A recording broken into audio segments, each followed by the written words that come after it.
Hey y'all, and welcome to What the Friday.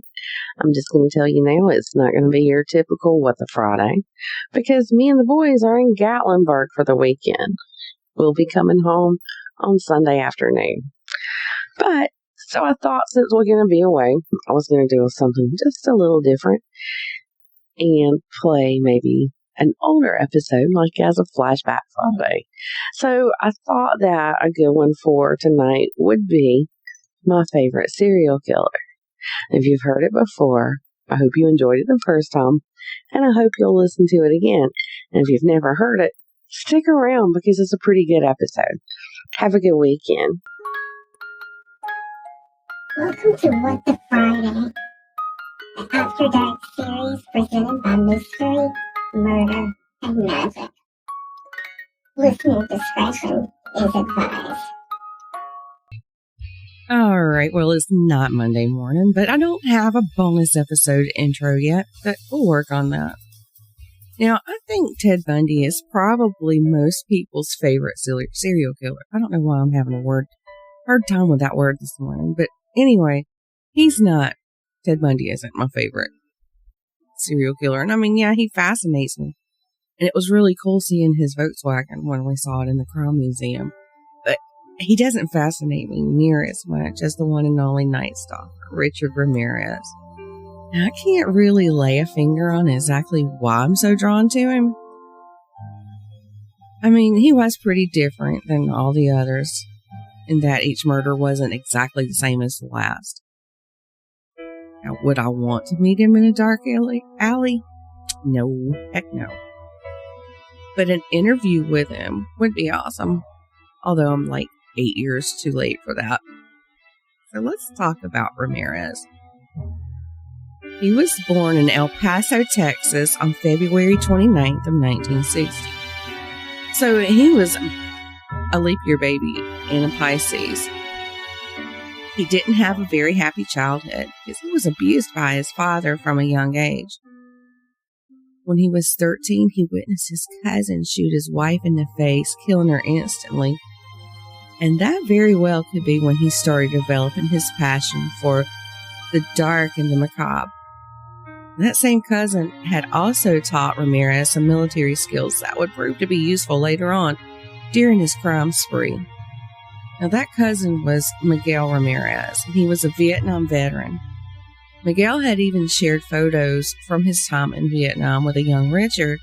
One of those pictures included one where he had happily posed with the severed head of a woman that he himself had raped and decapitated. So it's no excuse by any means, but this was something that Ramirez was exposed to early on in life. He left Texas for California at the age of 22, and by then he had developed interest in Satanism and cocaine. And it was also around that time that he started committing burglaries to support his cocaine habit. Now, like I said, Ramirez wasn't too hard on the eyes either. He almost had like these Hollywood or rock star looks. He stood 6'1", he had this long hair, and his cheekbones were like beautifully carved. And they say he had this aura about him that seemed to come from like another world. I mean, he probably could have been a model or a movie star, but he chose to be a serial killer. Not only was he a serial killer, but the brutality of his crimes are hard to fathom, even in 2021. For a year, he terrorized Southern California while he was on a frenzied killing spree that included more than, sorry, it's early, y'all. But it included more than, like, this murder. He raped, sodomized, and burglarized. For 13 months without a motive, he would just often break into homes where his victims thought they were safe and bring mayhem and worse to his victims, who ranged in age from 6 years old to the elderly. And I'm talking about people well into their 80s. And his weapons of choice, they ranged as widely as the ages of his victims. His first murder victim was a 9-year-old girl named Mei Lang. Before stabbing her to death, he raped and beat her. When he was done, he hung her body from a pipe in the basement of a hotel in L.A. Her death in April of 1984 wasn't part of the murder spree that he went on a few months later, but she was believed to be his first murder victim. His spree didn't start until June of that same year. On June 28, 1984, Ramirez repeatedly stabbed 79-year-old Jenny Van Cal while she was sleeping in her bed. As a matter of fact, her throat was cut so deeply, she was nearly decapitated. Why would he do this to a defenseless elderly woman? He had broken into her home to rob her, but he was so angry over her lack of valuables that he went into a rage. And killing her wasn't enough. Once he was finished taking her life, he was so aroused by it all that he raped her corpse. Now, Ramirez wouldn't take another victim until March of the next year. On the 17th of that month, Ramirez, now that was March the 17th, I didn't say that, but March 17th, Ramirez came across the condo of Dale Okazaki and Maria Hernandez. Now, Hernandez was in the garage when Ramirez broke in, so he shot at her. And the creepy thing about when he came into the garage was he didn't try to sneak in on her. He wanted her to see him. He tapped on the top of her car to get her attention, so she turned around to face him when he shot at her. Well, fortunately, the bullet ricocheted off of her keys. Now, Okazaki was inside the condo, so when she heard the shot being fired in the garage, she hid behind the kitchen counter. Well, all was quiet, so she raised her head, just kind of take a look around. But she only found Ramirez pointing the gun at her face, and then he pulls the trigger. I mean, he could have just shot her while she was hiding, but no, he had to see her face. It's like he likes seeing that fear in his victim's eyes. Now, Hernandez would be the first of several survivors of his crime spree, but Okazaki, she wasn't so fortunate. 40 minutes later, he moved on to his next crime, where he dragged a 30-year-old Sally Yu from her car and shot her in the chest. 10 days later, Ramirez broke into the house of 64-year-old Vincent Zazzara and his 44-year-old wife, Maxine. And not that his crimes hadn't been gruesome before, it became even more so at that point. First, he shot Vincent, who instantly died, but next he raped Maxine multiple times, stabbed her, carved a T into her breast, and then gouged out her eyes. But that wasn't enough. He placed Maxine's eyes in her jewelry box and left with the jewelry box containing the eyes. He took all that with him when he left. But he also left a clear footprint in the dirt just outside the window. On May 14th, Ramirez killed an elderly Bildoy before placing his wife Lillian in thumb cuffs, then raping and beating her. She would become Ramirez's second survivor. Now, 2 weeks later, 83-year-old Maybelle Bell and her 81-year-old sister Florence Lang were tied up, bludgeoned, and left for dead. Both were found in a comatose state. Florence survived the attack, but Mabel didn't. The following night, he drove to the home of Carol Kyle, where he tied up this 42-year-old lady and her 11-year-old son. After he rummaged around through the house and couldn't find what he wanted, he untied Carol and directed her at gunpoint to show him where the family's valuables were. After she did that, he repeatedly raped Carol. Now, Ramirez told her over and over not to look at him or he would cut her eyes out. Before he fled the scene, he brought the 11-year-old out of a closet that he had put him in and tied the two together with handcuffs. That was all before he left. Now, the list of survivors and victims continues to go on and on. One in particular that I thought was interesting because Ramirez actually became spooked himself during it. On the night of July the 5th, 1985, while Whitney Bennett slept in her bedroom, Ramirez let himself in through an unlocked window. This time he had brought a tire iron with him. He repeatedly beat the teenager's head with a tire iron and then left to find a knife in the kitchen of the home. When he couldn't find one, he returned to Whitney's room and continued to attack by attempting to strangle her with a telephone cord. Suddenly, sparks flew out of the cord, and this startled Ramirez. He thought it was a sign of divine intervention, so he dropped the cord and he left the scene. He left behind the tire iron that he had brought with him and a bloody footprint. Whitney survived the attack, but she needed almost 500 stitches in her head and cosmetic surgery to repair all the damage that he had did. I just can't even imagine what that poor girl went through. His path of destruction continued until August 24th, 1985, when he attacked Bill Carnes and his fiancée Inez Erickson.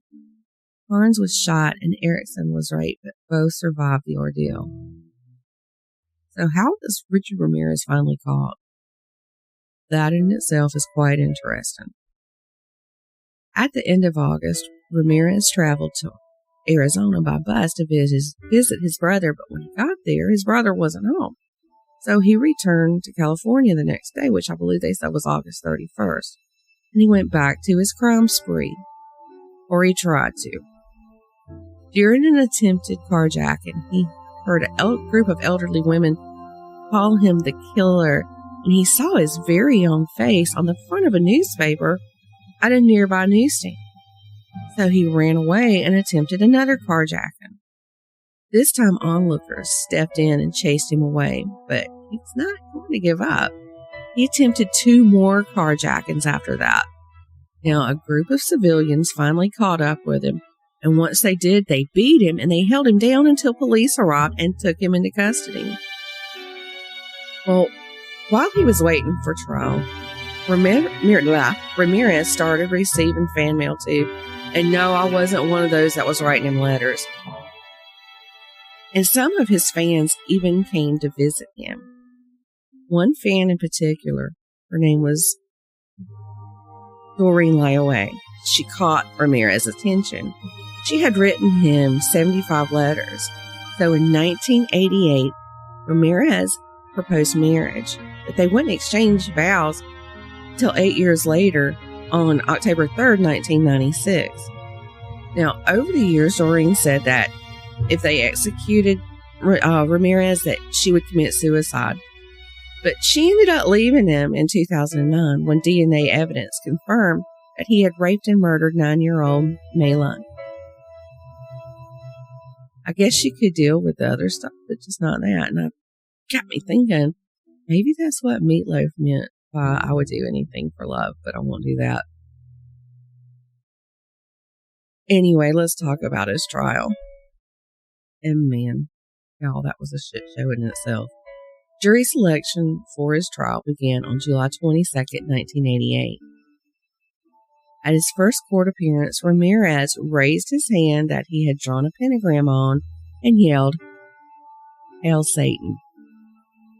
In early August, jail employees reported overhearing Ramirez saying that he was going to shoot the prosecutor and had made plans to have the gun smuggled into the courtroom. Towards the middle of August, the court proceedings were delayed because a juror by the name of Phyllis Singletary hadn't shown up for court. She was found shot to death in her apartment, and as you can imagine, this freaked out the remaining jury members. They thought that somehow Ramirez had orchestrated her murder from inside the jail, and they wondered if maybe they would be next. But it was later found that she had been killed by her boyfriend. And then he later killed himself in a hotel room using the same gun that he had used to kill Singletary with. Well, finally, on September the 20th, 1989, Richard Ramirez was found guilty of 13 counts of murder, 5 attempted murders, 11 sexual assaults, and 14 burglaries. When he was sentenced to die in California's gas chamber, he told reporters, "Big deal. Death always comes with the territory. See you in Disneyland." Until O.J. Simpson's murder trial in 1994, Ramirez's trial was the most expensive in California's history. And of course, with any conviction comes the appeals process. Ramirez's first round of appeals ended in the state's favor on August 7, 2006. A month later, his request for a new trial was also denied. But Ramirez would never see the death chamber. On June 7, 2013, he passed away from complications that were secondary to B-cell lymphoma. He was 53 and he had been on death row for over 23 years. And when he died, he still had additional appeals pending. And also at the time of his death, he was engaged to a 23-year-old writer named Christine Lee. Other than just being plain out evil, what could make a person so wicked? A psychiatrist named Michael H. Stone described Ramirez as being a made psychopath rather than being born one. A schizoid personality disorder enabled Ramirez to be cold and uncaring when it came to the suffering of his victims. And because he had been knocked unconscious and nearly died on several occasions when he was only 6 years old, he later developed frontal lobe epilepsy, aggressivity, and hypersexuality. Well, I need to go finish up our Thanksgiving meal. Because remember how I said I was going to do most of the putting together of casseroles and whatnot on Wednesday night? Well, I didn't. I went to bed early last night, y'all. This time change is still killing me. But I hope y'all have the best Thanksgiving, and I hope you enjoyed this bonus episode today. Don't forget to come back on Friday night for an all-new What Friday.